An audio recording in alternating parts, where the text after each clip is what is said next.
एउटा भत्किएको फालिएको जनताले उखेलेर फालेको राजतन्त्रको हिमायती एउटा मैले अस्ति कराउँदै देखेँ थिएँ युट्युब। यति वर्षदेखि के गरे यी शक्तिहरूले पार्टीहरूले के गरे यति वर्षदेखि, अनि 240 वर्ष राजतन्त्रले के गर्छ, अनि 240 वर्ष राजतन्त्रले के गर्छ। अब चुनावमा काङ्ग्रेस के भनेर चुनावमा जाने अरे भन्दा अघिल्लो सरकारको भण्डाफोर गरेर जाने। उसँग आफूले के गरे भन्ने त केही पनि छैन। अलिक सच्याउन सकिन्छ कि प्रचण्डलाई भनेर ल्याइयो। मैले पहिले पनि भने ड्रामका ड्राम पानी खर्च भयो, डल्लाका डल्ला साबुन खर्च भयो, धुँदा धुँदा हिन्दीमा एउटा फिल्मी गीत छ, राम तेरी गङ्गा मैली पापियों के पाप देते हो। हाम्रो पनि बागमती नै मैलियो, माओवादीलाई पखाल्दा पखाल्दा साबुन ल्याएर यहाँ घरैमा ल्याएर पनि कोसिस गर्यो, तर अन्तिममा माओवादीलाई पनि हामीले त्यसै गरेर निलै स्यालो कि भनेको थियो। पर्ने बित्तिकै त उसले त ठाडो गाडी लगाएर कराइहाल्यो, खुट्ट बाहिर। मैले अरूलाई भनेको होइन, यो प्रचण्डलाई भनेको है। केन्द्रीय सभापति शेरबहादुर देउवाजीले सबैलाई गाली गरे। के बुझाएको छ? मैले माथि टुप्पाबाट ढिस्काबाट हेरेको छु, मैले ढिस्काबाट देखाएको छु एमालेका मसल कत्रा छ। एक्लै लड्ने एमालेसँग नचाहिने कुरा गर्ने तिमीहरूले भनेर सभापतिहरूलाई हुँदै गाली गरे। केन्द्रीय सभापति एमालेसँग एक्लै लड्ने दुस्साहस गर्ने सकिँदैन। सही बुझे शेरबहादुरजीले सही बुझे, आधा सही बुझे। एक्लै एमालेसँग लड्न सकिँदैन भन्ने बुझे, आधा के बाँकी रह्यो भने सबै मिलेर पनि एमालेसँग लड्न सकिँदैन भन्ने चाहिँ बुझेन। त्यति चाहिँ बाँकी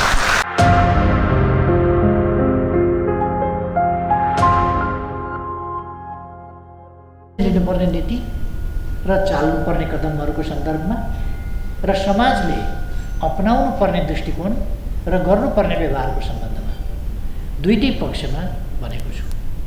अर्को कुरा, मुस्लिम समुदाय आफैभित्र रहेका पछौटेपन आजको समयसँग नमिल्दा समयको गतिमा चल्न नसक्ने खालका कतिपय कुराहरू, त्यसमा पछौटेपनका विभिन्न हिसाबले पछौटेपन हुन सक्दछ।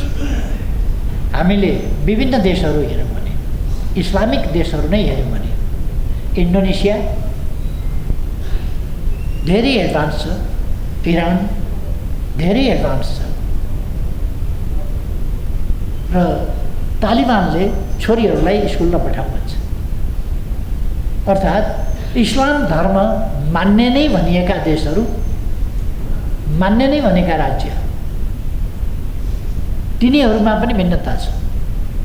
कोही आज पनि छोरी नपढाऊ भन्ने जमानामा छ, कोही छोरी पढाऊ भन्ने जमाना छ। इस्लामिक देशकै कतिपय ठाउँमा महिला प्रधानमन्त्री भइसके, कतिपय ठाउँमा छोरी पढाउँदै नपढाऊ भन्छ। कतिपय ठाउँमा असाधारण तरक्की गरेका छन् मुस्लिम महिलाहरूले, कतिपय ठाउँमा बुर्खा नखोल घरबाट ननिस्क भन्छ। हामीले कुन अपनाउने? आजको समयको गति हामीले समाउन सकेनौँ भने, हामीले नयाँ चेतना र समयको माग अनुसार अगाडि बढ्न सकेनौँ भने हामी पुरानै जमानामा हुन्छौँ। हिन्दू धर्ममा धार्मिक ग्रन्थहरूले सत्ययुग, त्रेतायुग, द्वापर युग, कलियुग भन्छन् र आजको युगलाई कलियुग भन्छन् र नराम्रो युग भन्छन्। सत्ययुगलाई सबभन्दा राम्रो र सुन्दर युग भन्छन्, त्यसकारण त्यसको नाम सत्ययुग रहेको हुन्छ। तर यथार्थ के हो भने मानव जातिको इतिहासमा आजको युग सबभन्दा बढी विकसित र सुन्दर युग, यति सुविधायुक्त, यति सुन्दर, यति उपलब्धिपूर्ण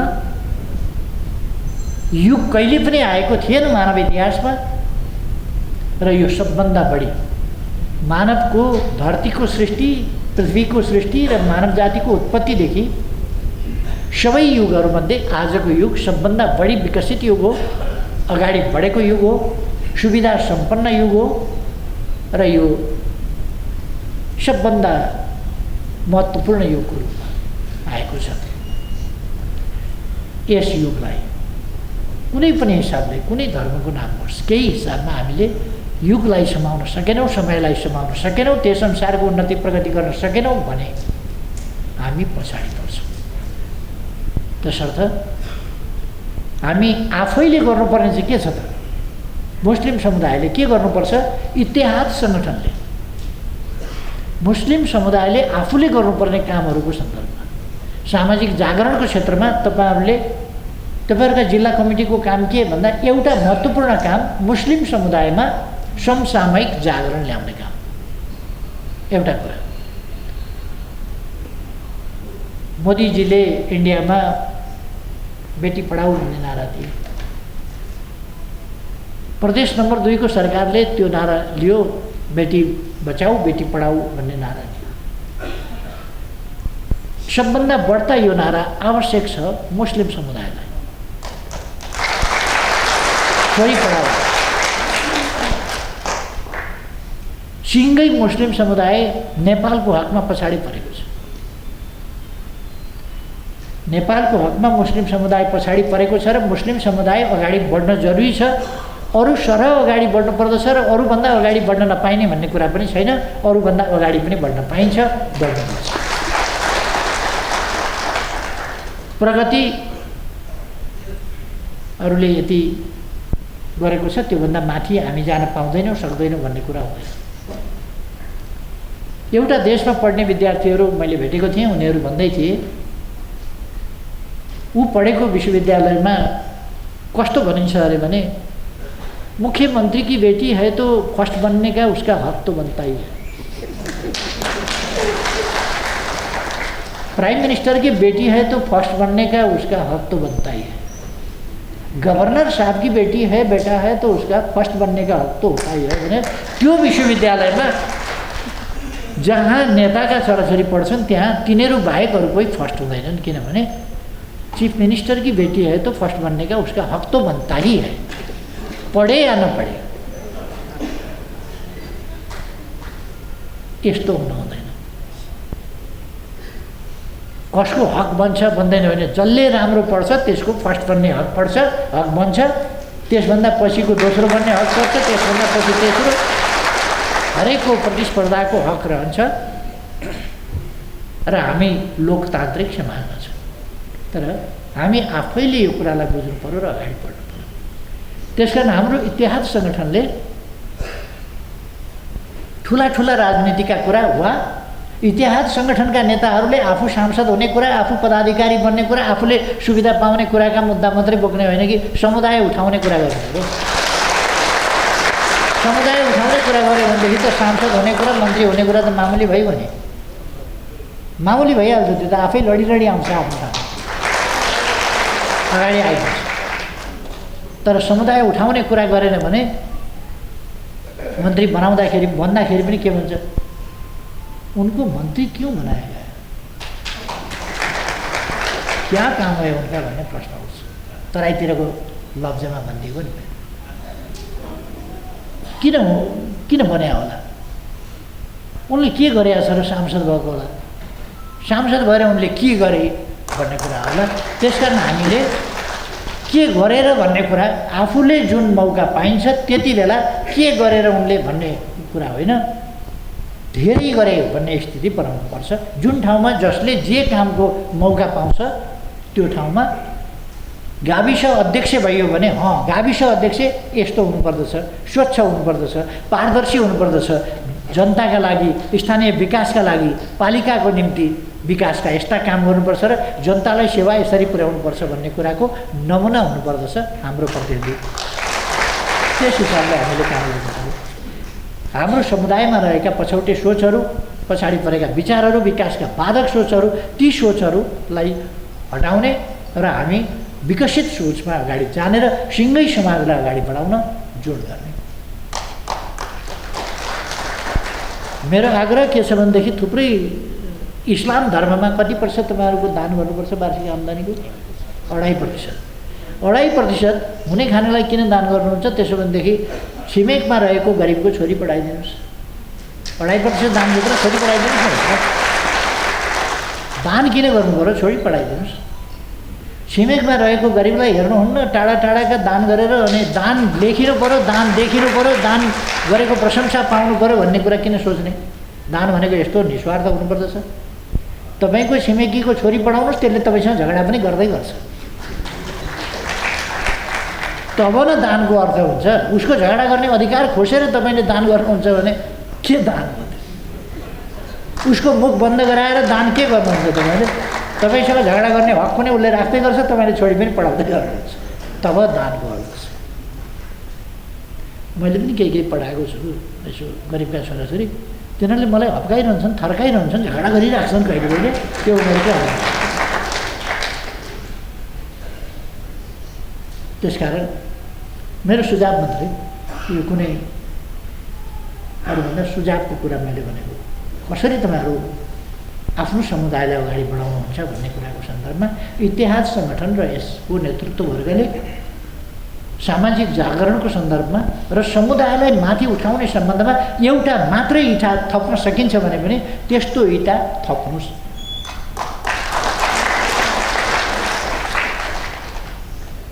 तपाईँले भोज लगाएर दान गर्नुभयो भने भोजको के अर्थ हुन्छ? तपाईँ कहाँ साधारणतया भन्ने हो भने गरिबहरू त्यस भोजमा आउन पनि पाउँदैनन्। धनी धनी मान्छे आउने हो भोजमा त। जसले निमन्त्रणा गर्न प्राप्त गर्न लायक छ त्यसलाई निमन्त्रणा गर्नुहुन्छ तपाईँ, लायक ठानिएकालाई। अनि भोक नामले त त्यहाँ भोजमा आउन साधारणतया पाउँदैन, धनीले नै आउने हो, सम्भ्रान्तले आउने हो। त्यसकारण त्योभन्दा भोजमा खर्च गर्ने भन्दा एउटा मान्छेको भयो भने जिन्दगी सुधार्ने काममा, उसको उत्थान हुने काममा, उसले मुस्लिम समुदायका लागि भोलि पनि भविष्यमा पनि केही काम गर्न सकोस्, मुस्लिम समुदायको एउटा स्टार बन्न सकोस्, तपाईँले गरेको सानो सहयोगले एउटा स्टार उत्पादन गर्न सकोस्, एउटा साइन्टिस्ट उत्पादन गर्न सकोस्, एउटा असाधारण डक्टर उत्पादन गर्न सकोस्, एउटा शल्यक्रिया गर्ने चिकित्सक उत्पादन गर्न सकोस्, एउटा हार्टको डक्टर उत्पादन गर्न सकोस्, एउटा गाइनाको गर्न सकोस्, एउटा किडनीको गर्न सकोस्, लङ्सको गर्न सकोस्, जसले मर्न लागेको मान्छेलाई बचाएर पुनः जीवन दियोस्। तपाईँले गरेको सानो सहयोगले उसले समाजलाई नै परिवर्तन गर्ने खालको एउटा सन्देश दिइरहेको हुन्छ। अर्को म यहाँहरूलाई के भन्न चाहन्छु भने मुस्लिम इतिहाद सङ्गठन सामाजिक सद्भावका लागि हो, सामाजिक विद्वेषका लागि, साम्प्रदायिक विद्वेषका लागि होइन, सामाजिक सद्भावका लागि। सबै आस्थाहरू, सबै विश्वासहरू, सबै धार्मिक समुदायहरू वा सबै प्रकारका विविधताप्रति सहिष्णु भाव राख्दछौँ। हामी सबैलाई आफ्नो दाजुभाइ दिदीबहिनी ठान्दछौँ र त्यसै अनुसार हामी दाजुभाइ दिदीबहिनीको रूपमा यो धरती साझा धरती हो, हामी सबैको मिलेर बस्नुपर्दछ।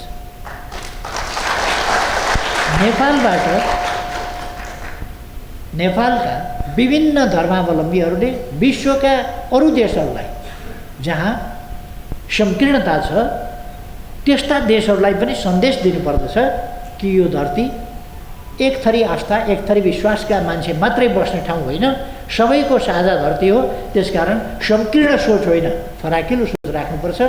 संकीर्ण सोच होइन, मानवतावादी सोच राख्नुपर्दछ।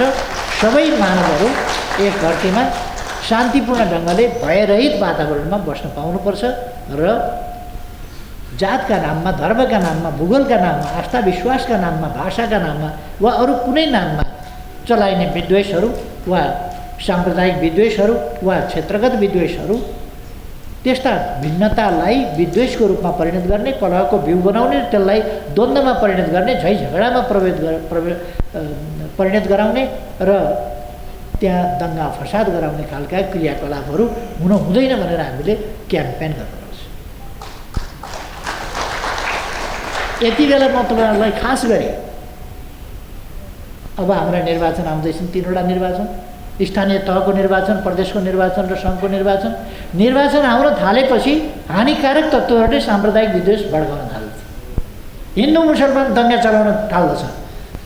हिँड्दै गरेको एउटा बच्चालाई क्याप समातेर ठ्याम 2 थप्पड हानिदिन्छन् अनि अर्को रिसाउँछ अनि झगडा त्यहाँबाट सुरु हुन्छ। सुरु भइसकेको छ, कपिलवस्तुमा सुरु गरिसके, कोसिस गरिराखेका छन्।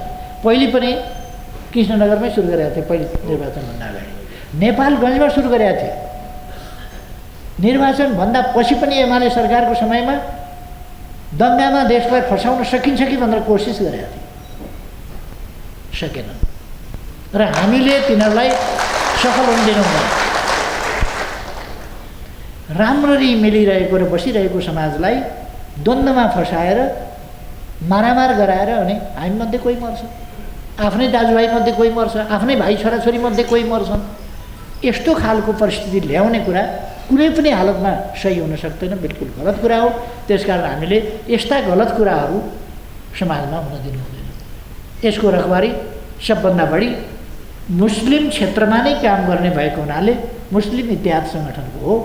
मुस्लिम इत्तेहाद सङ्गठनले त्यसै कारण जिल्ला जिल्लामा, पालिका पालिकामा, वडा वडामा, टोल टोलमा, व्यक्ति व्यक्तिमा गएर मानवता सम्बन्धी भावना सिकाउनु पर्दछ, मानवीय प्रेम र सद्भावना सिकाउनु पर्दछ, एकता सिकाउनु पर्दछ, राष्ट्रिय एकता सिकाउनु पर्दछ र क्षेत्रीयतालाई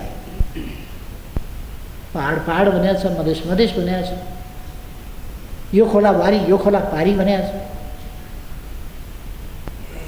यो डाँडा वारी यो डाँडा पारी भनेको छ, अथवा जातिवादी यो जात र त्यो जात भनेको छ, अथवा धार्मिक हिसाबले साम्प्रदायिक विद्वेष धार्मिक सम्प्रदायको हिसाबले मचाउन खोज्ने, कहिले क्रिस्चियन भनेको छ, कहिले मुस्लिम भनेको छ, कहिले हिन्दू भनेको छ, कहिले बुद्धिस्ट भनेको छ। यस्ता विभिन्न खालका साम्प्रदायिक विद्वेषहरू मचाउने खालका कुराहरू, तिनीहरूलाई हामीले जरैबाट जनचेतनाको तहबाट रोक्नु पर्दछ। झगडा देखा पर्यो भने मिलाउने त छँदैछ, तर झगडा देखै पर्न दिनु हुँदैन। हामी सबै दाजुभाइ दिदीबहिनीहरू हौँ भन्ने भावनालाई लानुपर्छ। त्यसमा पनि मुस्लिम समुदाय त अल्पसङ्ख्यक छ।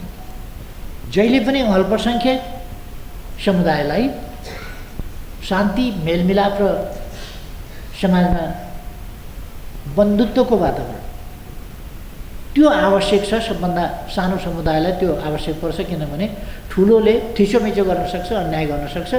त्यही होस् भनेर एउटा द्वेष फैलियोस् त्यसका निम्ति मान्छेहरूले कोसिस गर्न सक्छन् र द्वन्द्व भड्काउन सक्छन्, साम्प्रदायिकता भड्काउन सक्छन्। यो कुरासँग हामी सधैँ होसियार हुनुपर्दछ र हामीले सामाजिक सद्भाव र सामाजिक सद्भाव सहितको राष्ट्रिय एकता। हाम्रो देश नेपाल हो, हामी नेपाली हो, बस। हिमाली भेगमा बसोस् कि पहाडमा बसोस् कि तराईमा बसोस्, मधेसमा बसोस्, पूर्व बसोस् कि पश्चिम बसोस्, हिन्दू होस् कि मुस्लिम होस्, इस्लाम होस् कि क्रिस्चियन होस्, सबै हामी नेपाली। त्यसकारण हामीले त्यस भावनाका साथ अगाडि जानुपर्दछ र यो जनजनमा, व्यक्ति व्यक्तिमा जानुपर्छ। यस भावनालाई कसरी व्यापक विस्तार गर्न सकिन्छ र वास्तवमा व्यक्ति व्यक्तिको भाव हुनु पर्यो, बाध्यता होइन, भाव। त्यस खालको स्थिति निर्माण गर्नु।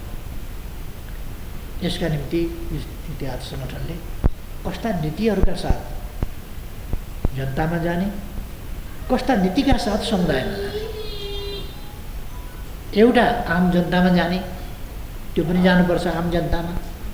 अर्को समुदायमा जानुपर्छ, मुस्लिम समुदाय। र यस सङ्गठनको काम मुस्लिम समुदायको शिक्षा, स्वास्थ्य, चेतना, यी कुराहरू, रोजगारी, आर्थिक उत्थान, आर्थिक रूपमा कसरी सम्पन्न र सबल हुन सक्छ। त्यस रूपमा त्यस हिसाबले यसले जानुपर्छ। मुस्लिम समुदायका लागि मुस्लिम आयोग छ, त्यस मार्फत मुस्लिमहरूका हक हित भनेको नारा लाउने हकको मात्रै कुरा गरेर केही अर्थ छैन।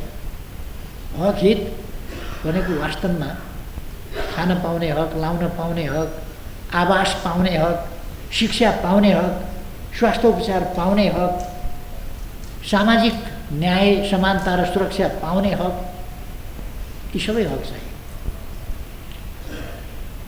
र मसिनो गरी हाम्रा हकलाई व्यावहारिक रूपमा स्थापित गर्नु, यस काममा अगुवाई गर्नुहोस् भन्ने म अब यसपछि यो सङ्गठन नेकपा एमालेको भातृ सङ्गठन पुग्यो। त्यसो भएको हुनाले यस सङ्गठनले राष्ट्र निर्माणको पोलिसी, समग्रतामा राष्ट्र निर्माणको नीति, राष्ट्र निर्माणको उद्देश्य र अभिभारा पनि बुझ्नु जरुरी छ। नेकपा एमाले एउटा छुट्टै विशेष प्रकारको शक्तिको रूपमा अगाडि आएको छ। विचारको हिसाबले, सङ्गठनको हिसाबले, उद्देश्यको हिसाबले, व्यवहारको हिसाबले, हरेक हिसाबले एउटा फरक शक्तिको रूपमा आएको छ।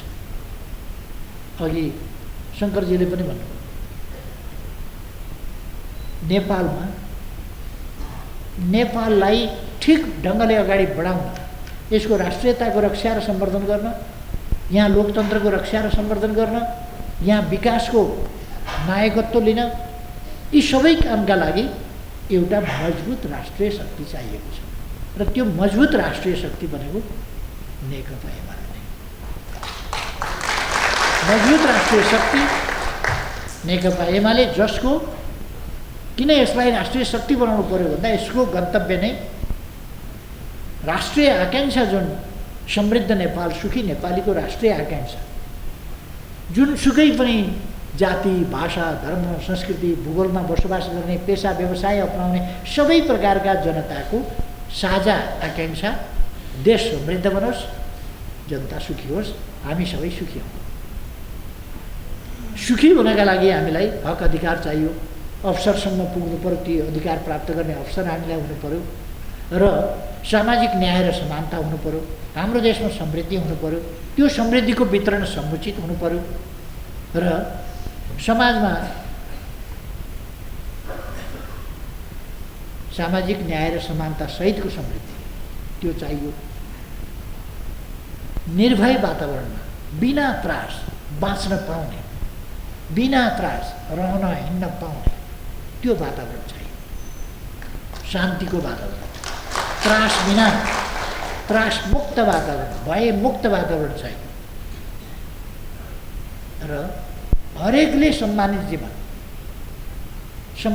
जीवन हरेकले बाँच्न पाउने, यी उद्देश्य लिएर र हाम्रो राष्ट्र स्वाभिमान साथ बाँच्न पाउनु पर्यो। हाम्रो राष्ट्र बाँच्ने मात्रै होइन, आफ्नो सार्वभौम सत्ताको, सार्वभौम हैसियतको, स्वाधीनताको, स्वतन्त्रताको उपभोग गर्दै आफ्ना राष्ट्रिय हितहरूको रक्षा र सम्वर्धन गर्ने हैसियत राखेर अगाडि बढ्न सक्ने स्थिति पनि हुनु पर्यो। यी उद्देश्य लिएर नेकपा एमाले हिँडेको छ। यसकारण यस्ता उद्देश्य अरूसँग छैन। अरूले अब चुनावमा काङ्ग्रेस के भनेर चुनावमा जाने अरे भन्दा अघिल्लो सरकारको भण्डाफोड गरेर जाने। उसँग आफूले के गरे भन्ने त केही पनि छैन। एउटा भत्किएको, फालिएको, जनताले उखेलेर फालेको राजतन्त्रको हिमायती एउटा, मैले अस्ति कराउँदै देखेँ थिएँ युट्युब। यति वर्षदेखि के गरे यी शक्तिहरूले, पार्टीहरूले के गरे यति वर्षदेखि, अनि 240 वर्ष राजतन्त्रले के गर्यो? 3 वर्षमा एमाले सरकारले के गर्यो भनेर सोध्योस्, हामी बताइदिन्छौँ। 3 वर्षमा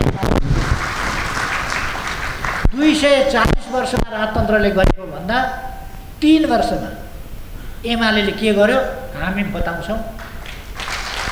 यिनीहरूले 240 वर्षमा के गरे, अनि त्यही थोत्रो राजतन्त्रको वकालत गर्दै फेरि भन्छ ती राजनीतिक दलहरूले यति वर्षमा के गरे। राजनीतिक दलहरूले त यति वर्षमा केही गर्नै पाएन भने हुन्छ। 65 सम्म राजतन्त्रै रह्यो, त्यही बिचमा एकातिर राजाको बुट लाठी गोली बन्दुक, अर्कातिर माओवादीको लुट लाठी गोली बन्दुक, केही झेल्नु परेन। त्यसपछि अहिलेसम्म पनि माओवादीले पिरोल्न छोडेकै छैन। ल्याइयो मिलाएर अलिक सच्याउन सकिन्छ कि प्रचण्डलाई भनेर ल्याइयो। मैले पहिले पनि भने ड्रामका ड्राम पानी खर्च भयो, डल्लाका डल्ला साबुन खर्च भयो, धुँदा धुँदा हिन्दीमा एउटा फिल्मी गीत छ, राम तेरी गङ्गा मैली पापियों के पाप देते देखो। हाम्रो पनि बागमती नै मैलियो, माओवादीलाई पखाल्दा पखाल्दा साबुन ल्याएर यहाँ घरैमा ल्याएर पनि कोसिस गर्यो, तर अन्तिममा एउटा स्यालले एउटा निलो कपडा रङ्गाउने रङको भाँडामा खसेछ। स्याल निलो पानी रङ्गाएका ठाउँमा निलो भयो, बाहिर निस्किएपछि खुब दाग लगाएछ। म त अरू जस्तो होइन, निलो स्याल, निलो वनको राजा। यो बाघले शेरले सबले ढाँट्या छ, वास्तवमा वनको राजा चाहिँ निलो हुन्छ। म यो वनको रङसँग मिल्दो, म यो निलो, खुब दाग लगाएछ। अनि तिमी के जातको हौ त खासमा, बाघ हो कि सिंह हो कि स्याल हो कि भन्दा केही पनि होइन, वनको राजा निलो भनेछ। भुक्याएर भन्ठाने सबैले। पछि टाढा कतै स्याल कराएको सुनेछ। एउटा स्याल कराएपछि स्यालको जात जहाँसुकै होस्, एउटा स्याल कराएपछि सुनेपछि त्यो स्यालले ठ्याक्कै ठाडो घाँटी लगाएर कराउनुपर्छ। एउटा कराउनुपर्छ। माओवादीलाई पनि हामीले त्यसै गरेर निलै स्याल हो कि भनेको थियो। पर्ने बित्तिकै त उसले त ठाडो घाँटी लगाएर कराइहाल्यो, खुट्टा बाहिर। मैले अरूलाई भनेको होइन, यो प्रचण्डलाई भनेको है। प्रचण्ड युवाहरूले त देश बनाउनका लागि, देशमा जनवाद ल्याउनका लागि, राम्रा सुखका दिन ल्याउनका लागि, जनवादी शासन समाजवाद आउँछ भन्नका लागि ती देखाएका सपनाहरू तपाईँहरूले हेर्नुभएको छैन होला। एउटा पटका हुन्छ, त्यो पटका बेलुका राति पड्काइन्छ। राति पड्काएपछि त्यो पटका माथि गएर सुइँ यहाँबाट जान्छ, माथि गएर फुट्छ। फुटेपछि त्यो कस्तो चित्र देखाउनुपर्छ त्यसले चित्र देखाउँछ। यसो मुस्कुराएको मान्छे देखाउनुपर्छ भने मुस्कुराएको मान्छे देखाइदिन्छ, फुल देखाउनुपर्छ भने फुल देखाइदिन्छ त्यो पटका। माओवादीले यस्तै गरेर पटकाको माथि माथि देखाइदिएको थियो, समाजवाद भनेर हाँसेको। त्यस्ता चित्र देखाएको थियो पटका माथि पड्काएर। एकछिनपछि त छैन। युवाहरूलाई त्यस्तै गरे प्रचण्ड। पटका पड्काउने, मिसिक हाँसेको समाजवादहरू देख्यौ भने एकछिन अलमल धोका दिने। मैले प्रचण्डलाई भनेको युवाहरू त देशका लागि बलिदान भए, पत्याए। उनीहरूको गल्ती के भयो भने प्रचण्ड जस्तालाई पत्याए। त्यही अलिअलि त मैले त पत्याएँ। सताउन सकिन्छ कि जस्तो पनि आँट आयो क्या। मैले भने नि, जङ्गलको बानर समातेर मान्छेले तालिम दिन्छ, तोता मैना समातेर गोपी कृष्ण कहो भन्न सिकाउँछ। यतिको मान्छे कपालमा जेल सेल लाएर चटक्क पर बसेका मान्छेलाई कस्तो नसकियो, सकिन्छ होला भनेर मैले पनि कोसिस गरेँ। अन्तिममा त ठाडो घाँटी लगाएर हु गर्नु, जहाँको तै। मैले प्रचण्ड अब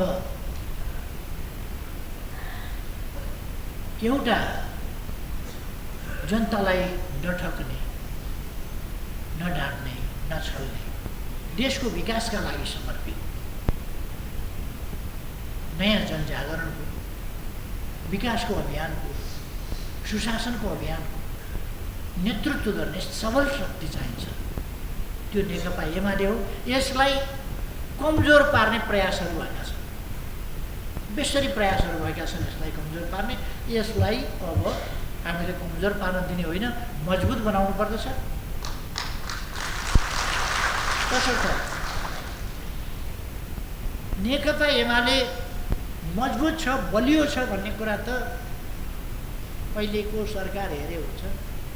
सरकारमा बस्नेहरूले भन्छन् अहिले कङ्ग्रेसले सभापति भेला गर्यो, सभापति भेलामा सभापतिहरूले भने तालमेल गर्नु हुँदैन, हामी कमजोर हुन्छौँ, झन् साह्रो कमजोर हुन्छौँ तालमेल गर्दा, एक्लै लड्नुपर्छ कङ्ग्रेसमा। केन्द्रीय सभापति शेरबहादुर देउवाजीले सबैलाई गाली गरे। के बुझाएको छ? मैले माथि टुप्पाबाट ढिस्काबाट हेरेको छु, मैले ढिस्काबाट देखाएको छु एमालेका मसल कत्रा छ। एक्लै लड्ने एमालेसँग नचाहिने कुरा गर्ने तिमीहरूले भनेर सभापतिहरूलाई उनले गाली गरे। केन्द्रीय सभापति एमालेसँग एक्लै लड्ने, दुस्साहस गर्ने सकिँदैन। सही बुझे शेरबहादुरजीले सही बुझे, आधा सही बुझे। एक्लै एमालेसँग लड्न सकिँदैन भन्ने बुझे, आधा के बाँकी रह्यो भने सबै मिलेर पनि एमालेसँग लड्न सकिँदैन भन्ने चाहिँ बुझेन। त्यति चाहिँ बाँकी,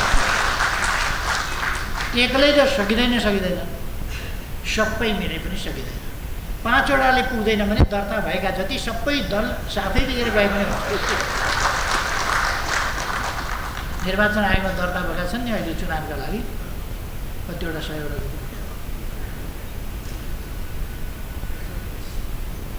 70 80 त्यस्तै होला, 60 होला, 90 होला। ती सबै दल मोर्चा कसरी एमालेका विरुद्ध आए पनि हुन्छ।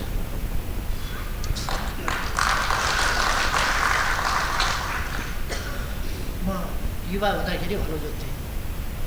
त्यो हलोमा चाहिँ त्यो झारपातहरू कहिले कहिले त्यो उसको खेतीको बेला झारपातहरू खुब हलोमा आएर चाहिँ चल्लै नदिने हलोलाई अलिकति उचाल्नुपर्छ। झारपात त्यो लागेको हुन्छ, त्यसलाई हाम्रो भाषामा चाहिँ रुडी भन्छ, त्यसलाई लात्ताले बेसेर दिनुपर्छ। त्यस्ता हलोले आउने त्यो हलोमा आइ लाग्ने रुडीहरूलाई हलो अलिकति उठाएर लात्ताले दिएर अगाडि बढ्नु। अनि फेरि हाम्रो तरिका त्यही हो कि यिनीहरूको मोर्चा भनेको त्यस्तै हो, त्यो हलोमा लाग्ने रुडी हुन्छ।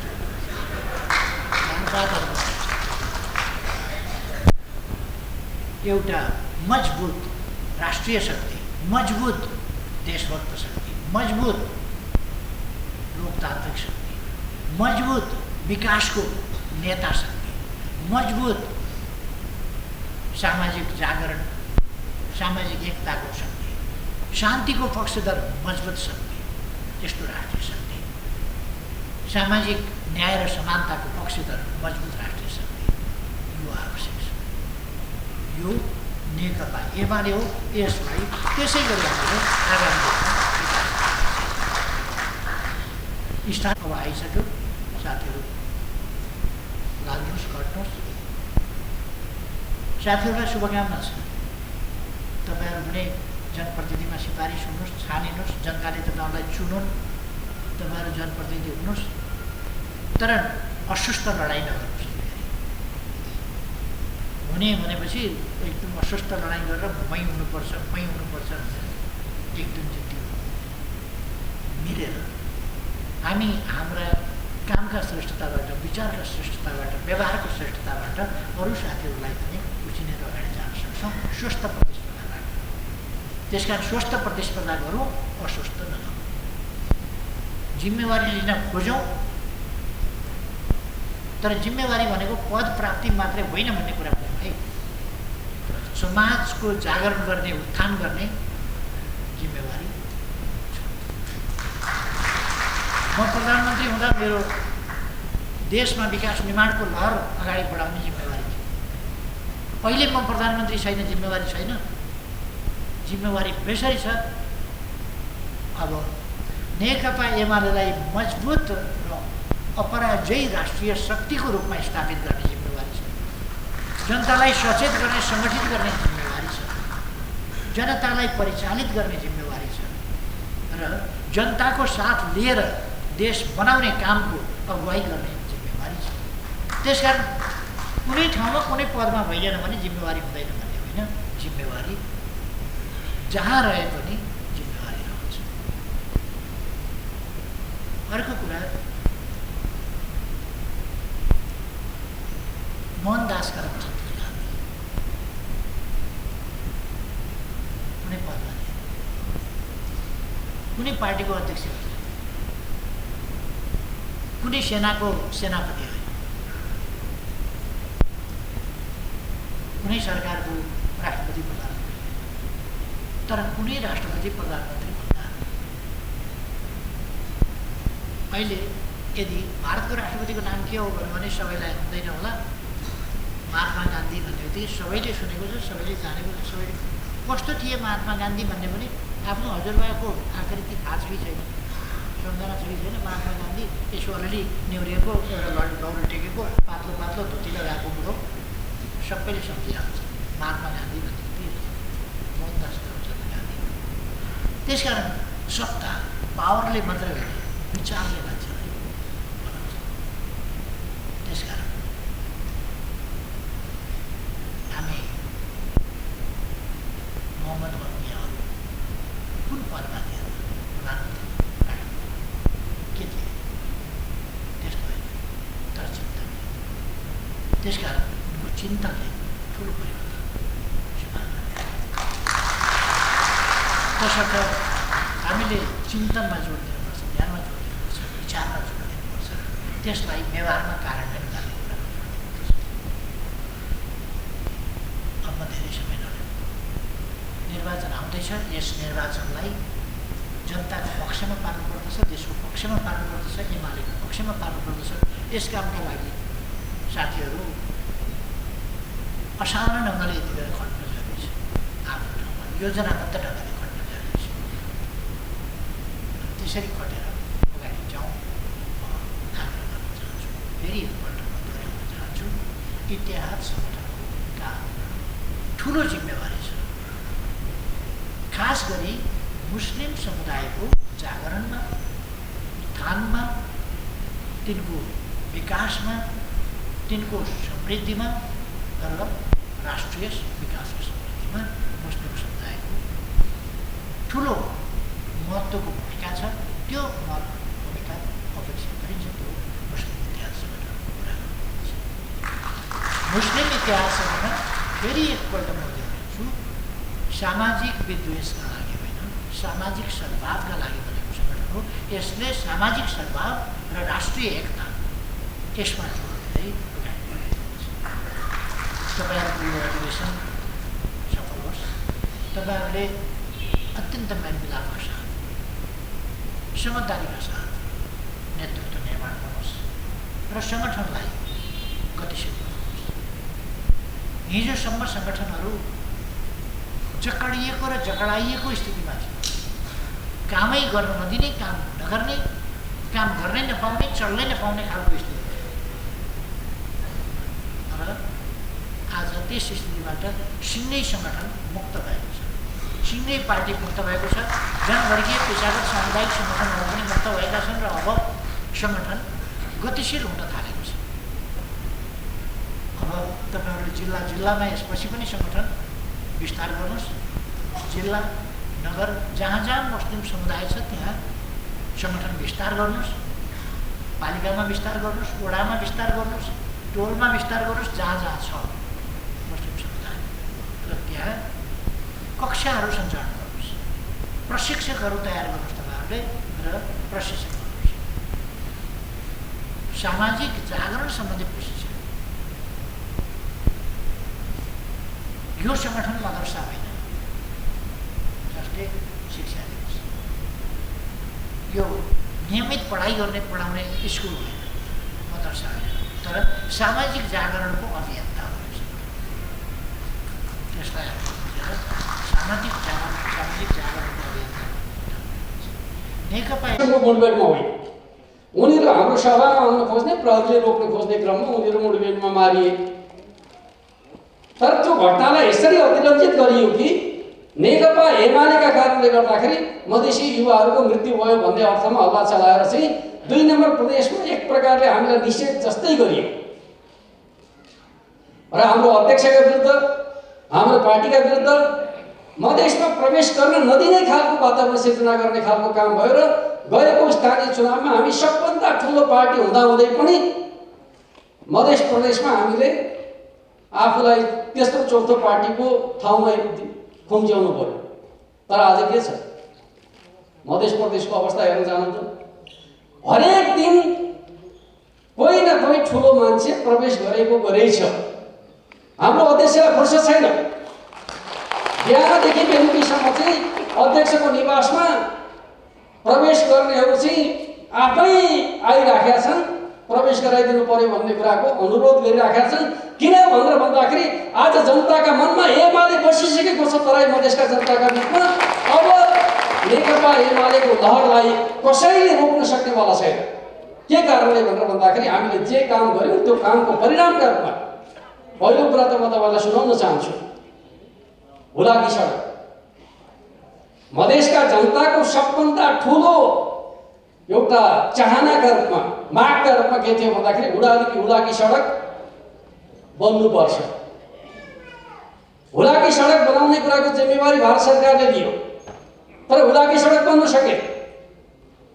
र हाम्रो अध्यक्ष प्रधानमन्त्री भएका बखत भारत भ्रमण गएका बेलामा भारतीय प्रधानमन्त्री नरेन्द्र मोदीले चाहिँ हाम्रो प्रधानमन्त्रीसँग के भन्नुभयो त भन्दाखेरि भारतले यो बीचका अवधिमा विकास र निर्माणमा राम्रो प्रगति गरेको छ भनेर चाहिँ एक दिनमा यति 100 किलोमिटर सडक बनाउँछ, एक दिनमा यतिवटा पुलहरू बन्ने गर्छन् र हामीले पूर्वाधार विकासमा महत्त्वपूर्ण प्रगति गरेका छौँ भनेर सुनाउनु भएछ।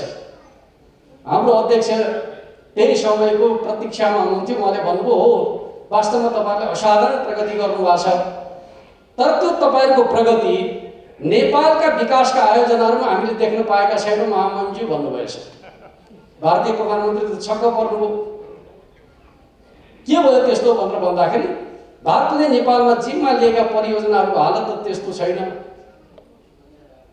भनेपछि उहाँले भन्नुभयो हुलाकी सडक जिम्मा लिएको 10 वर्ष भयो, अहिलेसम्म बन्न सकेका छैन। के गर्ने भन्दाखेरि अब नेपाल सरकारले जिम्मा दिनुहोस्, हामी गरेर देखाउँछौँ भनेर भन्नुभयो। र जब मोदीले चाहिँ ल ठिक छ हाम्रो सहायता जारी रहन्छ, बनाउने कामको नेतृत्व तपाईँले गर्नुहोस् भनेर फर्केर आएपछि हाम्रो अध्यक्ष प्रधानमन्त्रीका रूपमा उहाँले बजेट भाषण प्रस्तुत गर्दाखेरि पहिलो पटक हुलाकी सडकमा 1 वर्षमा 13 अरब रुपियाँ छुट्याउनु भयो। त्यसपछि तराई मधेसका जनताले भने विकासको नेतृत्व गर्ने प्रधानमन्त्री भने त केपी ओली रहेछ भनेर पहिलो पटक अनुभूति गर्ने मौका पाए। काङ्ग्रेसको सरकार हुन्थ्यो, 1.5 अरबभन्दा धेरै पैसा छुट्टिँदैन थियो। मधेसी दलका नेताहरू नै यातायात मन्त्री हुन्थे, गर्न सक्दैनथे। तर जब नेकपा एमाले सरकारमा आयो त्यसले 1 वर्षमा 13 अरब रुपियाँ छुट्याएर चाहिँ नेपालको सबभन्दा ठुलो र राष्ट्रिय प्राथमिकता प्राप्त गौरवको आयोजनाका रूपमा हुलाकी सडक बनाउन सुरु गर्यो। मधेसी जनताको सोचमा परिवर्तन आउन थाल्यो। आजको परिवर्तन कामको परिवर्तन हो भन्ने कुरालाई बुझ्नु जरुरी छ। अर्कोतर्फ म तपाईँलाई सुनाउन चाहन्छु, हाम्रो अध्यक्षलाई तराई मधेसमा हामी प्रतिको विरोधको कारण के हो भन्ने कुरा उहाँले ठम्याउनु भयो। त्यो कारण के हो त भन्दाखेरि अविकास हो, बेरोजगारीको समस्या। अविकास र बेरोजगारीका समस्याका कारणले गर्दा नि तराई मधेसका जनताहरू चाहिँ विद्रोही जस्ता भएका छन्। त्यसलाई सम्बोधन गर्नका लागि अब राष्ट्रले नेतृत्व गर्नुपर्छ भन्ने अठोट गर्नुभयो। र उहाँले के बनाउनु भयो भन्दाखेरि सीमावर्ती क्षेत्रका जनता इन्डियातिर जान्छ, काम भइराखेको देख्छ, नेपालतिर आउँछ केही भए देख्दैन, निराशा पैदा हुन्छ।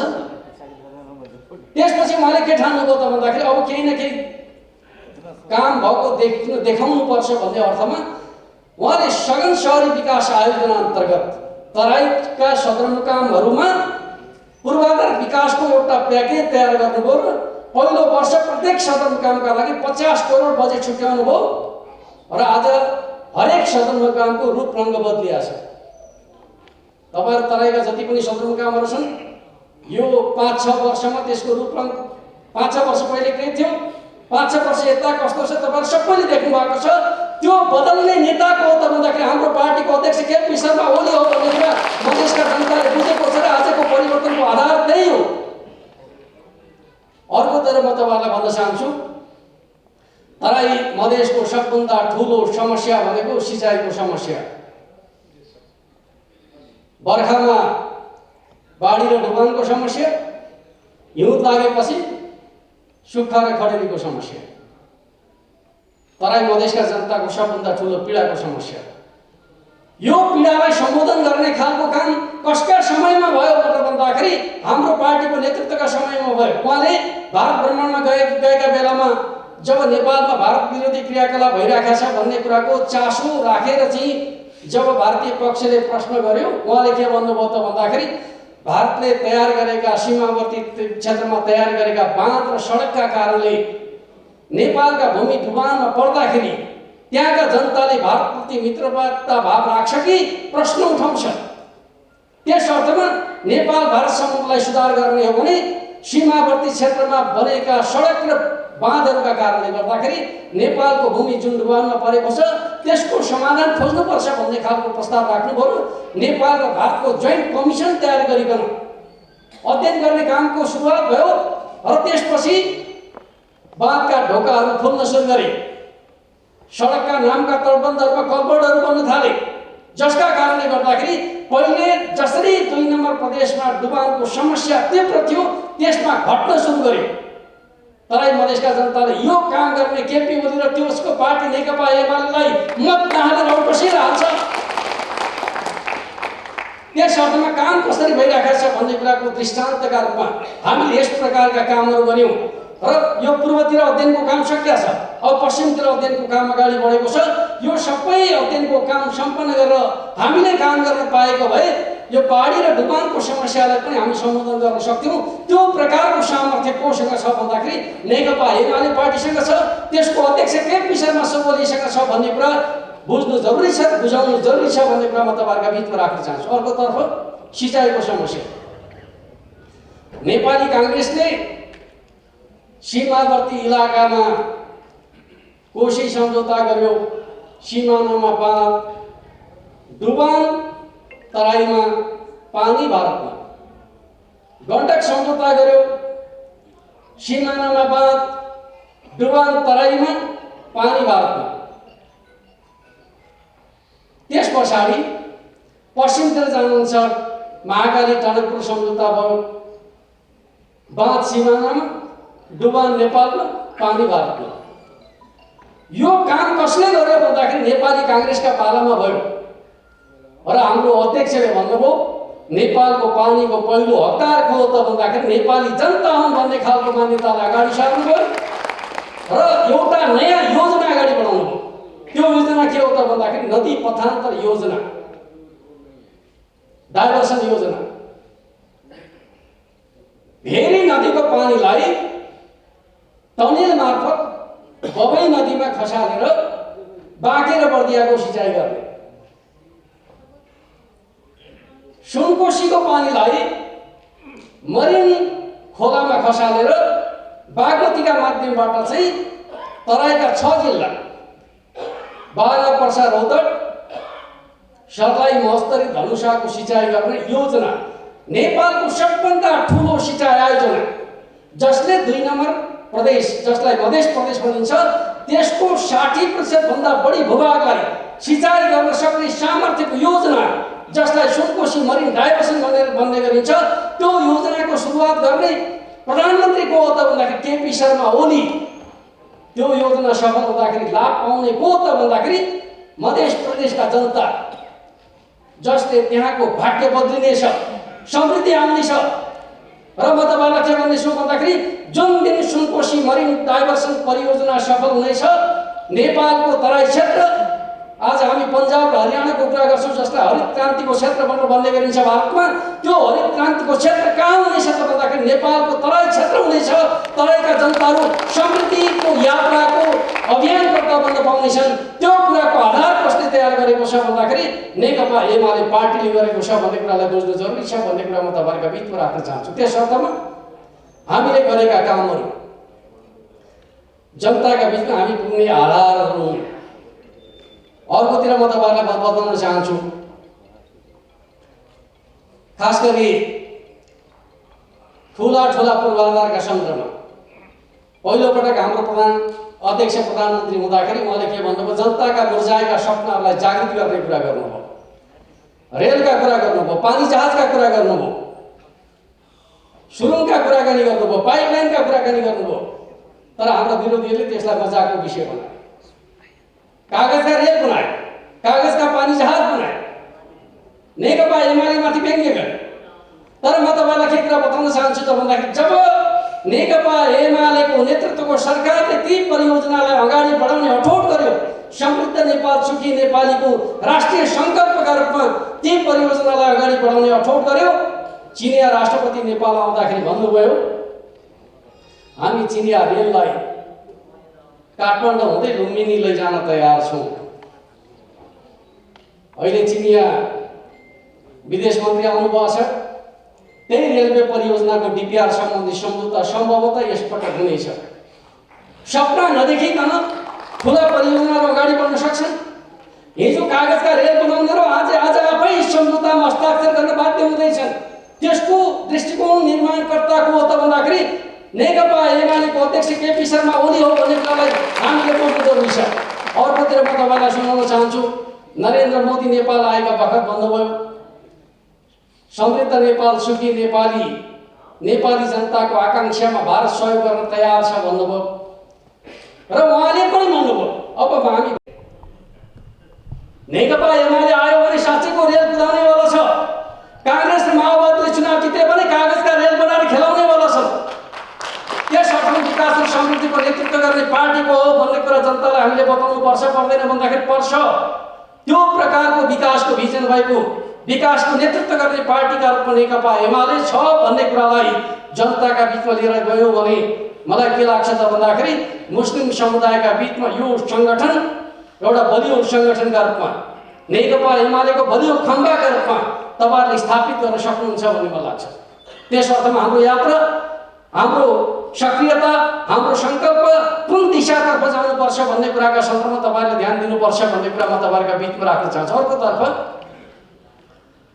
हामीले हाम्रो समाजका सन्दर्भमा कुराकानी गर्दाखेरि लामो समयसम्म नेपालको राजनीति के कुरामा के अल्झिरह्यो त भन्दाखेरि अधिकारका प्रश्नमा अल्झिरह्यो। कहिले त राणा शासनका विरुद्ध अधिकारको लडाई, कहिले त पञ्चायतका विरुद्ध अधिकारको लडाई, कहिले त राजतन्त्रका विरुद्धको अधिकारको लडाई। सधैँभरि हामी राज्यको विद्रोहीका रूपमा अधिकारका लागि जनताका बीचमा निरन्तर रूपमा आवाज उठाउँदै आयौँ। तर अब हामी संविधान सभाबाट नयाँ संविधान बनाइसकेपछि अब हाम्रो कर्तव्य फेरिएको छ। अब हामीले हाम्रो अधिकारलाई कर्तव्यमा बदल्नु जरुरी छ।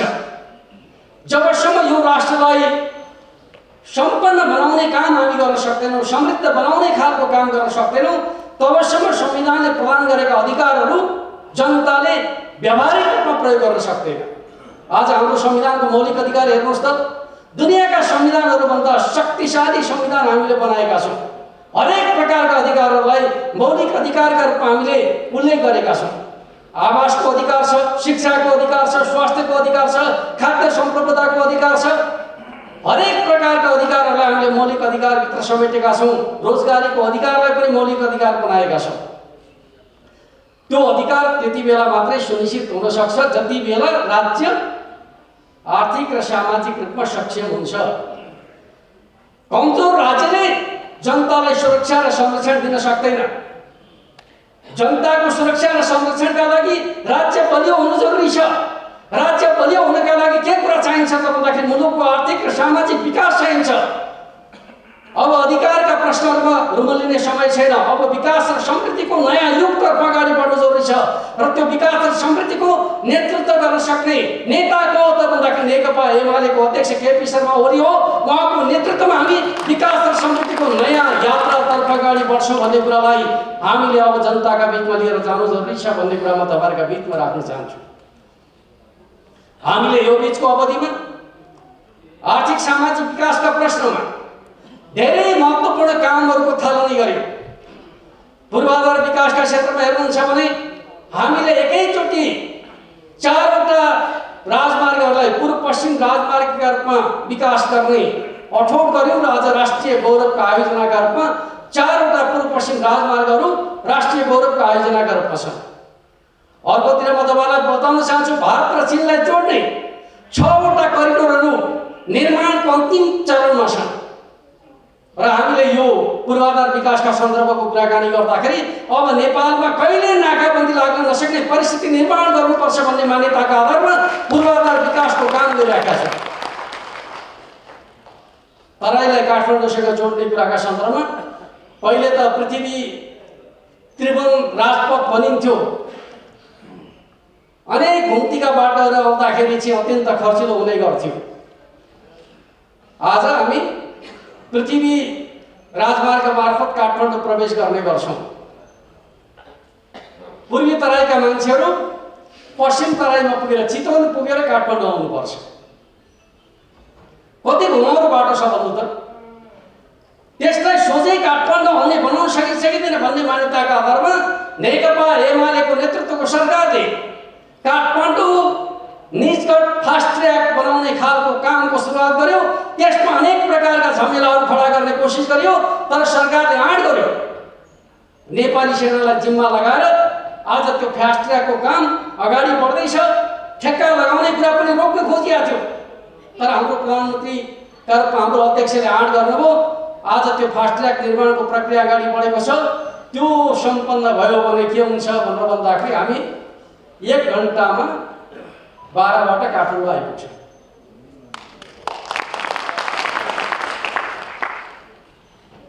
अहिले हामीलाई काठमाडौँ आउनका लागि तराईबाट केही नभए पनि 6 घन्टा 7 घन्टाको यात्रा गर्नुपर्छ।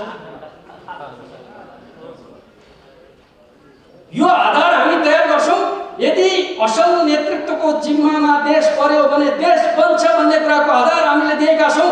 खराब मान्छेको हातमा देश पर्यो भने देश डुब्छ भन्ने कुरा अहिले गठबन्धन सरकारले देखाइराखेका छ। म तपाईँलाई भन्न चाहन्छु, अहिले हालत के छ? धेरै भएको छैन यिनीहरू सरकारमा आएको, जम्मा 7-8 महिना भएको छ। 7-8 महिनाको अवधिमा के भएको छ यो मुलुकमा म तपाईँलाई सुनाउन चाहन्छु। गलत मान्छेका हातमा राज्य गयो भने हालत के हुँदो रहेछ भन्ने कुराको दृष्टान्तका रूपमा अहिले न बैंकमा पैसा छ न बजारमा पैसा छ। यसलाई के भनिन्छ? मौद्रिक तरलताको सङ्कट भनिन्छ। नेपाली पैसा सस्तो भयो।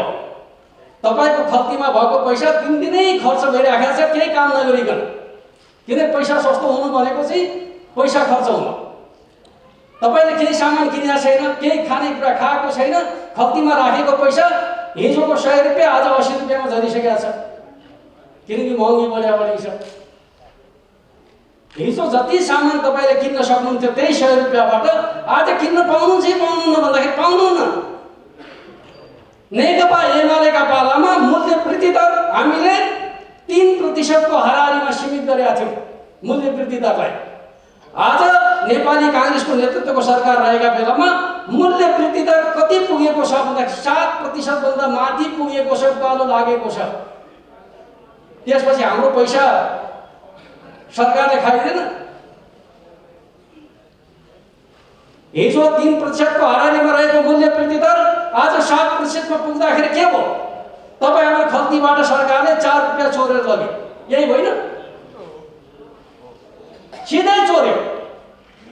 के कारणले त भन्दाखेरि बजारलाई नियन्त्रण गर्न नसक्दाखेरि तपाई हाम्रो पैसासँग भएको पैसाको मूल्य घटाइदियो। के कारणले त भन्दाखेरि यो सरकारको अयोग्यताका कारणले, अरु कुनै कारणले होइन। सरकार असफल हुँदाखेरि जनताले पीडा बेहोर्नुपर्छ भन्ने कुराको दृष्टान्त हामी आफैले अनुभव गरेका छौँ। र म तपाईलाई भन्न चाहन्छु यो बीचको अवधिमा के छ, हामीले सरकार छोड्दाखेरि 11 महिनाको आयात धान्न सक्ने हिसाबको विदेशी मुद्राको सञ्चिति छोडेर गएका थियौँ। 11 महिनाको। आज यो सरकारले विदेशी मुद्राको सञ्चिति कतिमा झारेको छ भन्दाखेरि 6 महिनाको खर्च धान्न सक्ने अवस्थामा छैन सरकार। कहाँको 11 महिनाको खर्च धान्ने अवस्थामा छोडेको ढुकुटी आज 6 महिना खर्च धान्न नसक्ने अवस्थामा पुगेको छ। भन्नुको अर्थ के हो त भन्दाखेरि यो सरकारले यो बिचको अवधिमा राष्ट्रलाई कसरी आर्थिक सङ्कटमा पारेको छ भन्ने कुराको दृष्टान्त हो। अर्को कुरा म तपाईँलाई के कुरा भन्न चाहन्छु भन्दाखेरि पहिले विदेशमा जाने युवाहरू एमालेका पालामा कम हुँदै थिए, घट्दै थिए, तर रेमिटेन्स बढेको थियो। अहिले बाहिर जाने युवाहरूको सङ्ख्या बढेको छ, रेमिटेन्स घटेको छ। के कारणले? यस्तो पनि हुन्छ, काम गर्न जाने सङ्ख्या बढ्ने, विदेशबाट आउने पैसा घट्ने। कसरी हुन्छ भनेर भन्दाखेरि अवैध कारोबार प्रस्तावित भएपछि नै बैंकिङ च्यानलबाट आउनुपर्ने पैसा आउन छोडेपछि रेमिटेन्स घट्छ। यो अवैध काम कसले गर्दैछ भन्दा सरकार स्वयं आफैले अवैध धन्दालाई प्रोत्साहित गर्ने काम गरेको छ। त्यस अर्थमा अहिले रेमिटेन्स घट्न थालेको छ।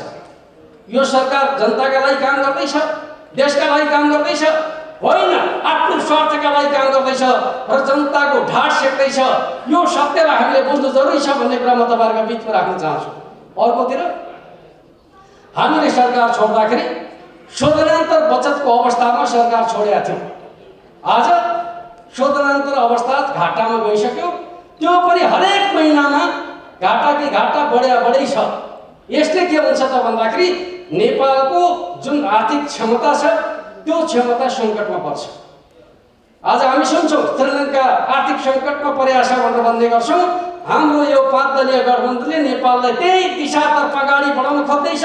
खबरदार, अब चुनाव पछाडि यो परमादेशबाट बनेको सरकारलाई हामी जनादेशबाट विस्थापित गर्छौँ र सङ्कटबाट मुलुकलाई जोगाउँछौँ। त्यो जोगाउने काम नेकपा एमाले गर्छ भन्ने कुराको उद्घोष हामीले गर्नु जरुरी छ भन्ने कुरा म तपाईँहरूका बिचमा राख्न चाहन्छु। अर्कोतिर हामीले यो मुलुकमा हाम्रो पार्टी नेकपा एमालेलाई कमजोर बनाउने षड्यन्त्र भयो। तपाईँहरू सबैलाई थाहा छ, हाम्रो अध्यक्ष प्रधानमन्त्री रहेका बखतमा लोकतन्त्रको आधारभूत मूल्यको कुरा गरेर 40% सांसदले चाहे भने दल परिवर्तन गर्न सक्ने अधिकारलाई उहाँले अध्यादेशका माध्यमबाट संस्थागत गर्न खोज्नुभयो। यो दुनियाँको चलन थियो, तर सबैले विरोध गरे। उहाँले भन्नुभयो कसैलाई चाहिएको छैन भने ठिकै छ म फिर्ता लिन्छु भनेर फिर्ता लिनुभयो। तर नेकपा एमालेलाई विभाजन गर्नका लागि के गरियो? जम्मा 20% भए पुग्ने बनाइयो। त्यो पनि दलबाट मात्रै होइन, पार्टीमा 20% भए पनि पुग्ने, दलमा 20% भए पनि पुग्ने, दल विभाजनका लागि भन्ने हिसाबले माधव नेपालका नेतृत्वमा नेकपा एमालेलाई छुट्याउने खालको काम भयो। र के गरियो त भन्दाखेरि जुन दिन नेकपा एमालेलाई छुट्याउने काम भयो त्यही दिन त्यो अध्यादेश फिर्ता लिने काम। कानुन निर्माणको यस प्रकारको अव्यवस्था दुनियाँमा कहीँ स्वीकार हुन सक्छ? यस्तो प्रकारको तरिका एउटा दललाई विभाजन गर्नका लागि कानुन ल्यायो, त्यो कानुन प्रयोग गरेर एउटा दल विभाजन गरे, फेरि फिर्ता लियो। यस प्रकारको राजनीतिक अपराध गर्न मिल्छ? यो 5 दलीय गठबन्धन र माधव नेपालका माध्यमबाट यस प्रकारको हरकत गरिएको छ। त्यस अर्थमा म तपाईँलाई के भन्न चाहन्छु भन्दाखेरि नेकपा एमालेलाई कमजोर पार्ने खालको काम के आधारमा भइरहेको छ त भनेर भन्दाखेरि केपी ओलीको नेतृत्वमा जनता र राष्ट्रका पक्षमा, स्वाधीनता र स्वाभिमानका पक्षमा राम्रा कामहरू हुन थालेपछि जनताहरू स्वाभाविक रूपमा चाहिँ नेकपा एमालेका पक्षमा लाग्ने भए भनेपछि घेराबन्दी सुरु भयो, आक्रमण सुरु भयो, विभाजनको षड्यन्त्र सुरु भयो। के त्यो कुरा जनताले बुझेको छैन त? नेपाली जनताले राम्रैसँग बुझेको छ। र म तपाईँलाई के भन्न चाहन्छु भन्दाखेरि आज हामीले नेकपा एमाले माथिको सङ्कटलाई सामना गरिकन नेकपा एमालेलाई एउटा बलियो पार्टीका रूपमा निर्माण गर्न सफल भइसकेका छौँ। म तपाईँलाई भन्न चाहन्छु माधव नेपालले जति चोइटाएर लानुभयो नि, पार्टी केन्द्रीय कमिटीमा 20% भन्दा बढीद्वारा चोइटाउने खालको काम भयो। प्रदेशमा जाँदाखेरि त्यो चाहिँ कतिमा झऱ्यो भन्दाखेरि 10% मा झऱ्यो होइन। कार्यकर्ताका बिचमा जाँदाखेरि त्यो 5% मा झऱ्यो। जनताका बिचमा जाँदाखेरि त्यो 2% भन्दा तल हुनेवाला छ। देशैभरि माधव नेपालको पार्टीले कुनै चुनाव जित्ने सम्भावना छैन। किन भन्दाखेरि नेपालको राजनीतिमा एक प्रकारले भन्छ माधव र प्रचण्डहरूले गरेको काम के हो त भन्दाखेरि नेपालको विकास र समृद्धिको यात्रालाई रोक्ने खालको षड्यन्त्रको हतियार बन्यो। हामीले एउटा नारा बनाएका छौँ, त्यो नारा के हो त भन्दाखेरि दक्षिणपन्थी अवसरवाद र संगठनात्मक अराजकतालाई परास्त गरौँ, जनताको बहुदलीय जनवादको मार्गदर्शनमा समाजवादको आधार तयार गरौँ। हाम्रो विधान अधिवेशनका माध्यमबाट हामीले पार्टीको मूल नारा यस्तो बनाएका छौँ। आज हाम्रो पार्टीको जीवनमा, राष्ट्रको जीवनमा एउटा चुनौती छ। त्यो चुनौती के हो त भन्दाखेरि अवसरवाद, दक्षिणपन्थी अवसरवाद। यो दक्षिणपन्थी अवसरवाद भने के हो भनेर चाहिँ धेरै अनुमान पर्नुपर्ने आवश्यकता छैन। दक्षिणपन्थी अवसरवाद भने के हो भनेर भन्यो भने प्रचण्ड र माधव नेपालको अनुहार देखाइदिए पुग्छ। अवसरवाद भने त्यही हो। माधव नेपाल र कृष्णलाल प्रचण्ड नै दक्षिणपन्थी अवसरवादका प्रतिनिधिपात्र हुन्। तपाईँले भन्नुहोला कसरी? प्रचण्डले नेपालको राजनीतिमा 2052 सालमा शेरबहादुर देउवालाई 40 बुँदे मागपत्र प्रस्तुत गरे र भने यी मागहरू पुरा नभएमा हामी जे पनि गर्न सक्छौँ भनेर अल्टिमेटम दिए। अल्टिमेटमको अवधि पुरा नहुँदै उनले के गरे त भन्दाखेरि फाल्गुन 1 गतेबाट सशस्त्र सङ्घर्ष आरम्भ गरे। तपाईँहरू सबैलाई थाहा छ 10 वर्षसम्म नेपाल हिंसा र रौमली। त्यही हिंसाको बलमा माओवादीहरू राष्ट्रिय शक्ति बने। आजको माओवादी भनेको हिंसाको जगमा निर्माण भएको राजनीतिक शक्ति हो। तर त्यो माओवादी आज कहाँ पुग्यो त भन्दाखेरि शेरबहादुर देउवाको नेतृत्वको सरकार प्रतिगामी सरकार हो। यसले जनताका माग पुरा गर्न सक्दैन, त्यसका विरुद्ध हतियार निर्विकल्प कुरा हो। हतियारले मात्रै विजय हासिल गर्न सकिन्छ भनेर हतियार बोक्न पुगेका माओवादी 17,000 को बलिदान पछाडि आज आएर माओवादीका नेता प्रचण्ड के भन्छन् भन्दाखेरि यो मुलुकको लोकतन्त्रको रक्षाका लागि त देउवा नभई नहुने रहेछ। अब गाई जात्रा हेर्नु त, त्यही देउवालाई देखाएर हतियार बोकाए कार्यकर्तालाई, त्यही देउवालाई देखाएर 17,000 को बलिदान भयो। आज त्यही देउवालाई अगाडि सारेर भन्छन् लोकतन्त्रको रक्षा गर्ने कामको नेतृत्व देउवाजीले गर्नुपर्छ, हामी त देउवाकै पक्षमा छौँ। हेर्नु त मजाक। अर्कोतिर भन्छन् माओवादी पार्टीको भविष्य देउवाकै साथमा मात्रै सुरक्षित हुन सक्छ। चुनावसम्म गठबन्धन नहुने हो भने माओवादी पार्टीको भविष्य चाहिँ बर्बाद हुन्छ भन्ने खालको कुरा कसले गरिराखेको छ भन्दाखेरि पुष्पलाल प्रचण्डले गरिराखेको छ। हिजो त्यही देउवालाई देखाएर चाहिँ मान्छे मर्न सिकाए, आज त्यही देउवालाई देखाएर उनी भन्दैछन् पार्टीको रक्षा त देउवाकै साथ र सहकार्यमा हुन्छ। योभन्दा अर्को अवसरवाद केही हुन्छ भन्नु त? केही पनि हुँदैन। माधव नेपालको कुरा गर्नु, माधव नेपाल सदैव उहाँले भन्ने गरेका कुरा तपाईँ हामी सबैलाई थाहा छ। विधि पद्धति अनुशासन बिना पार्टी चल्नै सक्दैन। तपाईँले माधव नेपालका भाषणहरू कति सुन्ने मौका पाउनुभयो? उहाँले बारम्बार गर्ने भाषण भनेको के हो भन्दाखेरि विधि पद्धति अनुशासन बिना पार्टी र आन्दोलनको भविष्य छैन। तर आज माधव नेपालको परिचय के भयो? नेपालको संसदीय राजनीतिमा सबभन्दा ज्यादा विधि पद्धति उल्लङ्घन गर्ने रेकर्ड कसैका नाममा कायम भएको छ भने त्यो माधव नेपालका नाममा कायम भएको छ।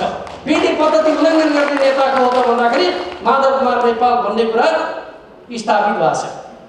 त्यस अर्थमा म तपाईँलाई के भन्न चाहन्छु त भन्दाखेरि आज हामी जसरी अगाडि बढ्दैछौँ यो प्रवृत्तिका विरुद्धको लडाइँमा कुनै प्रकारको सङ्कोच नमानिकन यो अवसरवादका विरुद्धको लडाइँमा दृढतापूर्वक जुझ्नु जरुरी छ। र म तपाईँलाई भन्न चाहन्छु अब हामीले भन्न सक्नुपर्छ, माधव नेपालका पछि गएका कार्यकर्ताहरूलाई पनि भनौँ, जनताले दिएको जनादेशलाई लगेर कङ्ग्रेसको पदमा बुझाउनेहरूबाट कम्युनिस्ट आन्दोलनको रक्षा हुन सक्छ? सक्दैन। समाजवाद आउन सक्छ? सक्दैन। त्यस अर्थमा माधव नेपालसँग भएका कार्यकर्तालाई पनि लिएर प्रचण्डसँग भएका कार्यकर्तालाई पनि भनौँ, प्रचण्डको नेतृत्वमा कम्युनिस्ट आन्दोलनको हित हुन सक्दैन, समाजवाद आउन सक्दैन। त्यस अर्थमा प्रचण्डसँग भएका कार्यकर्तालाई पनि लिएर आउँ नेकपा एमाले। मुस्लिम समुदायका विभिन्न पार्टीमा रहेकाहरूलाई पनि ल्याउँ मुस्लिम इत्याद सङ्गठनमा।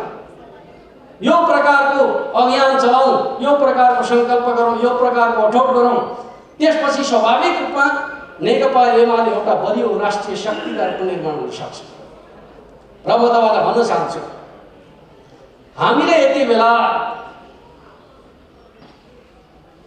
यो राष्ट्र निर्माणका सन्दर्भमा जे काम गरेका छौँ हाम्रो अध्यक्ष केपी शर्मा ओलीको नेतृत्वमा हामीले स्वाधीनता र स्वाभिमानका प्रश्नमा गरेका कामहरूको मात्रै चर्चा गर्ने हो भने पहिलोपटक प्रधानमन्त्री हुनुभयो। नेपालको इतिहासमा सबभन्दा पहिले नाकाबन्दीको सामना गरिकन नाकाबन्दीलाई असफल पार्ने कामको नेतृत्व कसले गर्यो त भन्दाखेरि हाम्रो पार्टीको नेतृत्वको सरकारले गर्यो। यो सामान्य कुरा थियो थिएन, एउटा असाधारण महत्त्वको काम थियो जुन कुरालाई हामीले हाम्रो पार्टीको नेतृत्वमा सफलतापूर्वक सामना गर्यो। अर्कोतिर म तपाईँलाई बताउन चाहन्छु, नेपालको भूमिको भूभागलाई समेटेर नक्सा प्रकाशित गर्ने कामको नेतृत्व कसले गर्यो त भन्दाखेरि हाम्रो पार्टीको नेतृत्वको सरकारले गर्यो। कमरेड केपी ओलीको नेतृत्वमा भयो।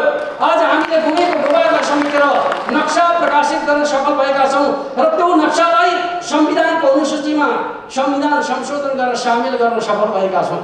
अब